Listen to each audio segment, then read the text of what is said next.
संजना दीदी का मैं बहुत बहुत शुक्रिया करना चाहता हूँ जिन्होंने मुझे यहाँ मौका दिया बोलने के लिए। उस पार बैठे मेरे एक दोस्त की फरमाइश है, मेरे दो शेर हैं, मैं सबसे पहले वो पढ़ता हूँ, उसके बाद उन कविताओं पे आता हूँ जो पढ़नी है, बहुत ज़्यादा भूमिका नहीं बांधूंगा। तो पहला शेर है कि बहुत ज़्यादा गहरा नहीं, सवाल एक साधारण पूछना। बहुत ज़्यादा गहरा नहीं, सवाल एक साधारण पूछना है। तुमसे मिलके होती है जो सिहरन, उसका कारण पूछना है।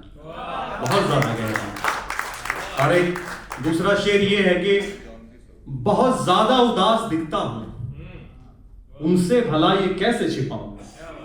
बहुत ज्यादा उदास दिखता हूं, उनसे भला ये कैसे छिपाऊं। मुझे इतना बता दे जाने वाले, अम्मी को मैं क्या बतलाऊं। पहली कविता यहां बैठी हर उस लड़की के लिए, या इस धरती पे जितनी भी लड़कियां हैं उन सब के लिए जो इस दुनिया में नए रंग भर रही है। मेरी पहली कविता का शीर्षक है चित्रकार। मैं बहुत देर तक दीवार ताकता रहा, देखता रहा निरंतर, जैसे पहली दफा कोई देखता है पहाड़, नदी, आबशार या कोई फूटती कोपले। फिर मैंने देखा उस लड़की को नए कैनवास पर दूसरी पेंटिंग करते हुए, जबकि नहीं आ सका था बाहर अभी तक दीवार पर लटकी पेंटिंग से। फिर यह निर्णय हुआ कि यह वो रंग नहीं है जो मैं अब तक देखता आया हूं, या किसी आदमी चित्रकार को भरते देखा है अक्सर, और ना ये वो नजरिया है जिससे ये दुनिया नजर आती है बेढंग और उखड़ी उखड़ी। मुझे लगता है जरूर इस दुनिया को बनाने वाली शक्ति या भगवान जो भी रहा होगा, आदमी रहा होगा। अगर इस दुनिया में रंग भरती कोई लड़की या यही लड़की, तो ये दुनिया होती थोड़ी सहज, सरल, खुशनुमा, रंगीन और कोमल। होता इस दुनिया में और ज्यादा प्रेम, होते और ज्यादा कोने, जहां रोते आदमी को मिलते और ज्यादा कंधे।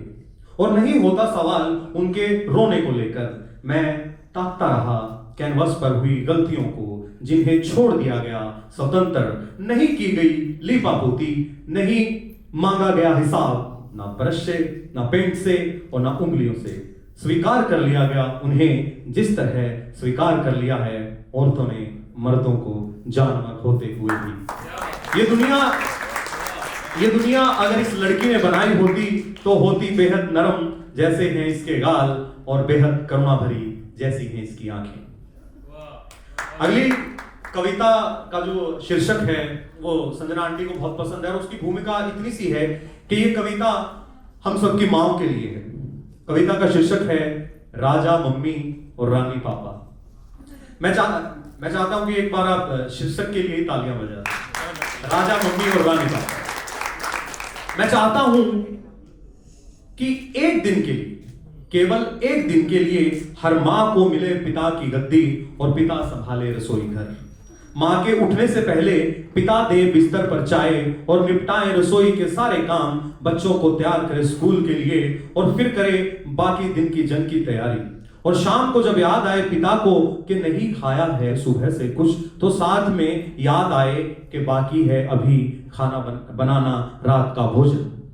फिर जब माएं खाना खाने के बाद किसी छोटी सी बात पर लड़े पिता से, तो पिता रहे चुपचाप जैसे माएं रहती हैं सिर झुकाए, और पिता देखे मायूसी भरी नजरों से अपनी औलादों की तरफ, और हम कह सकें पिताजी, मां होना आसान नहीं, ना आसान है एक महिला होना।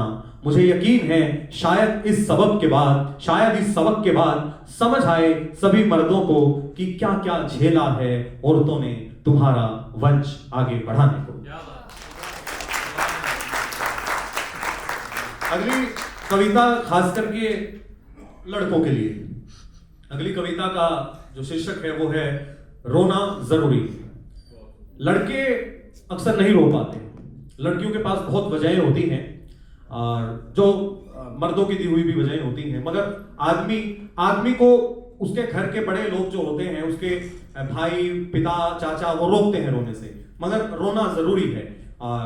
मुझे भी रोका गया रोने से, उड़ाया गया मेरा मजाक, दिए गए ताने और धमकाया भी गया मेरे ही घर के पुरुषों द्वारा ये कहकर कि रोना लड़कियों का काम होता है। जवान होते होते मैंने महसूस की रोने की कीमत।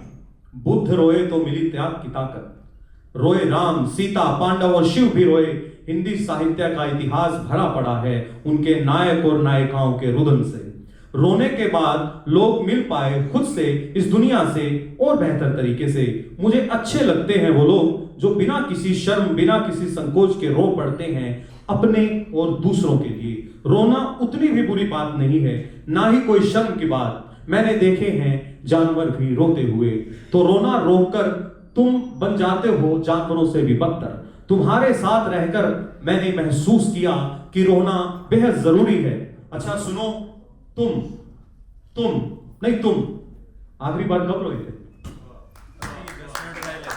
और एक आखिरी बहुत बहुत 4 पंक्तियों की कविता के साथ मैं समाप्त करना चाहूंगा, जिसका शीर्षक है आजादी। और उसने कहा, सुनो, जब शादी होती है तो रिवाज है कि दिए जाते हैं तोहफे। शादी के बाद पहला तोहफा तुम मुझे क्या दोगे? मैंने कहा आजादी, पूरी आजादी। बेशुक्रिया।